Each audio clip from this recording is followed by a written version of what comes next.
Hello, Hello, Amrit. How are you doing? can you hear me? I can hear you. Yeah, I'm doing well, thank you. How are you? I'm good. I'm trying to adjust my picture. I look really red. Um, Yeah, you do. sorry. I don't know how to fix it. So we'll just leave it at that. Great, What's that? great. Yeah. How are things? How are you feeling? Um, uh, I never really know how to answer that. Yeah. Yeah, that's okay. That's okay. I That's mean, just like just before I'm nervous, yeah, like of right. course. Yeah. Yeah. Uh, yeah.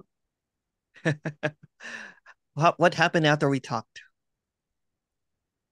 Um, Nothing. It seemed to be sort of, yeah, like things feel a little bit calmer Yeah. after we, Yeah. and then I kind of find myself like doing less than I used to before to, Yeah. um, like to try and Figure it what's out. no, well, yeah, that too, but also like I don't run to practices that much now. Yeah. It's a constant, it's almost like an unraveling. You know what I'm Yeah, saying? For some characters, like a gradual kind of like it's almost like a it's already done and there's nothing that you can do anymore. You know what I'm saying? right. It just has to sink in, basically. You know what I'm saying? It's like it's finished and it's not your idea of what it is, to be honest with you, right? It's Yeah. like if you read that letter from my newsletter earlier, did you read that letter? that Uh, Dennis that Dennis guy. So we did our session back in December, right? And I held his hand through it, and and he basically was doubting it and everything, and it clicked. It clicked, it kept on clicking, but he kept on thinking about it. mhm. You know what I'm saying? And but at the end of it, he basically said, "Oh my goodness, we talked yesterday," and he said, there's nothing I could do to stop this. It's already done. There's nothing that you can do to stop this. Yeah. It will just keep on unraveling and it's going to appear in many shapes and forms, right? It can be Right, frustration one day, could be clarity one day, could be whatever. Basically right, showcasing that it is what it is, no matter what it is. right, And the word that he uses is like, oh my God, this is like the unknowable God shape shifting as your emotions, as your feelings, as your vision, as your taste, as your disgust, as your anger. And I'm like, that's it. mhm. You can never know it, right? It will show up in mysterious ways, basically, right? And it's not separate from you. It's never been separate, basically, right? You've never been alone. So when I say that, even my situation with my mom here, that's it. Like, I had this, fantastical idea that, that, oh, well, I'll probably go to India and I'll be kind of like wearing kind of like a jyoti or one of those like, like diaper. And I'll be walking around and I'll be so carefree that, that no matter what happened in the world, I just have this eternal bliss. That's what I thought it was. I was so Right, wrong. right. Say, because that's fantasy. So So this is, what's that? what is it like, really? It's like what's over there right now without thinking about it. Oh, I okay. Yeah. Right. It's already done and there's just going to be doubts and there's going to be some whatever, right? Um Mm, and in the story, let's just use the story, right? It's like a settling in of something that always is. It's like waking up from something that is already awake kind of thing, right? And it's just an unfolding of something that has already been this way, meaning right. that it's just basically loving what you are unconditionally over and over again because you are it. Kind of like what Alan Watts said, right? You are it. There's no you. It's just it. Mm, And that's what was hard for me. I'm like, well, I did a whole bunch of bad stuff, right? That kind of stuff. Oh, but that's just another delusion. It's the innocence of it, right? And because I was so caught up, the character is very I guess very loving and very sensitive and very introverted, that kind of thing, right? And there were times that because of my belief system, um, because of what I thought was right, there were people that were became disillusioned and everything, right? Because I gave up my spiritual status, and I thought that I'd let a whole bunch of people down, so that made me into this suffering, chronic, just sufferer, basically depression. And it was just all because I just thought that I did something wrong. But this has nothing to do with thoughts, if you notice now. I am noticing. Yeah. Yeah. It's nothing to do with what you think or what you feel, even because the feel is hijacked by thought. Feelings just come and go, but there's this eternal isness that is always is, right? Right. Yeah. And it's incomprehensible. And suffering really is just a mental construct, if you look at it. Whatever this is, it's already perfect. And somehow, because, and this is just a story again, because I was not caught up with my spiritual ideation of what this should be, my life started getting better and better. you know, oh, the procrastination went away, because procrastination is like, I'll fail anyway. Why should I do that? So I never really started anything, right? No. Yeah, I'm going to be a miserable failure anyway. Somehow, I'm saying I don't have an idea of what failure or success is, but there's this doing now, right? Like doing this one-on-ones and everything. Um, it's a gift. Whatever this is a gift. There's no you, but you're a gift to whatever it is, right? It's beautiful. And not even that, it's just being at peace with whatever. I just have to use words, right? And basically the present is a present. Always. But there's no you to go to the present because it's always present. Doesn't matter what you think.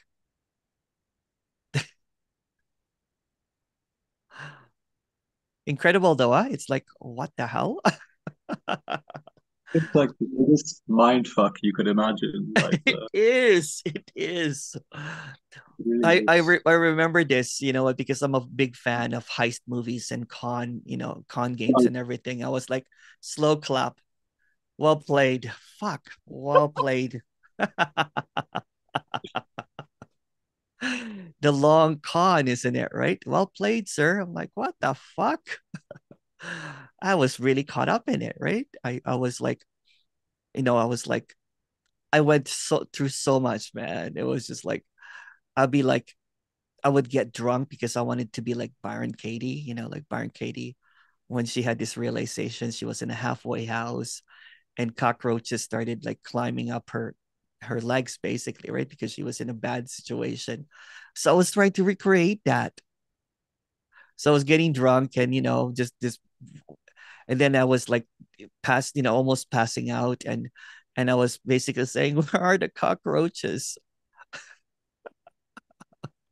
My friend goes, "What the hell are you talking about?" Like, I need to get enlightened. You just need to get some cockroaches to climb up my legs, and I will get enlightened because now I'm really drunk and I'm down and out.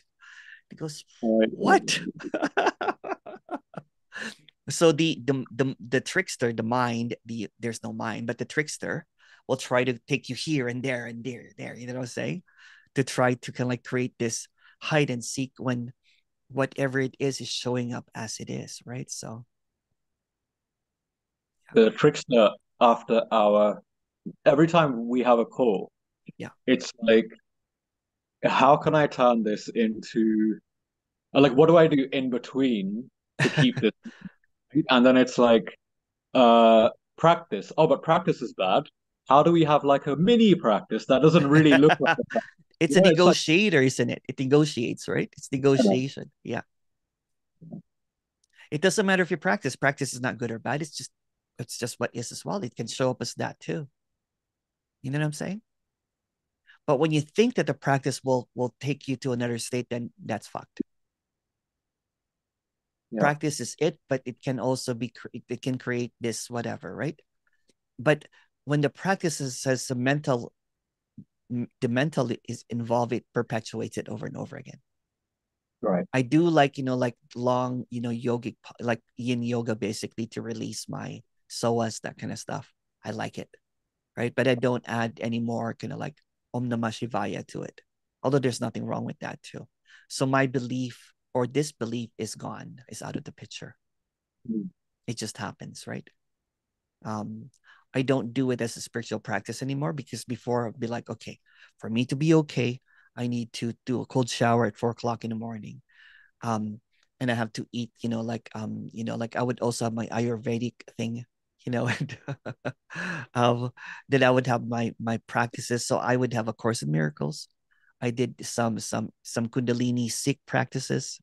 I did the yamas and the niyamas. I read part of the Bhagavad Gita, and I would meditate the transcendental meditations. It's a mishmash of everything. Um, because I'm like, yeah, so 3 4 hours, you know what I'm saying, of practicing and everything. And I would do my Ashtanga, my primary series, right? Yeah. Yeah. Dude, this is misery. It's It's like pure misery. hell on earth, man. It really is. Yeah. There's nothing more worse than this shit. Yeah. Yeah. It's actually like a cultic thinking. Thinking is like a cult, basically. Your Yeah. cult, basically. I was Yeah. watching this really screwed up um abuse movie about this guy that was just very like a brainwashed this little girl, right? So this little girl was kidnapped and was made believe that there were aliens that kidnapped them.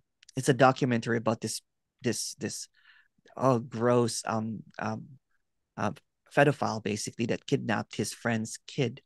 They went into this went to Mexico, but he drugged her and made her believe that the aliens abducted them, and the aliens have chosen her and the pedophile as the last remaining, to create this brand new species or whatever, right? Um, So she believed the pedophile and everything, and even when the pedophile was caught and everything was exposed as a lie and everything, she it remained in her head that the moment that she touched the boy, she would evaporate. The aliens would evaporate her and everything, right? So um that's the same thing as seeking, right? You think that if you don't do the practices, then you're damned into whatever. If you don't believe, if you don't have your faith and everything and devotion, but that's all just brainwashing. And kind of like what the person said, Dennis said, that um he goes, I don't believe in God anymore, but I don't need to. It's all around me. It's in me. It's outside me. I don't need to get confined into ideologies about what God is, right? Um, so for him, the God that he thought died, because the God that is neither dead or alive. It's unthinkable. It's unknowable. It's neither a creator or not a creator. It's neither um, an entity or a non-entity. It's neither a source or a non-source. It's in everything, and it's humble and it's grand at the same time, right? So it does not need a faith or religion. It does not need a belief system, because it's what's talking is what's being talked at. Yeah. So there's no hierarchy in anything. right. Brilliant, huh? What a well played thing, right? It's like well played. It's like, you know, well played, right? The enormous, the infiniteness of this. It's like as if the unknowable God had a thought of separation, and this is the thought. It's appearing as this grand 8 billion years, I'm saying, in the making to get us here to talk about this. And it will take another 8 billion years for everything to collapse, but none of this happened. Wow, right? Like what? Yeah. It's mind blowing, right? That there's no mind, or there's no separation, there's no thought and everything. None of this exists, right? but yet this is the only existence, which is the unimaginable God, basically.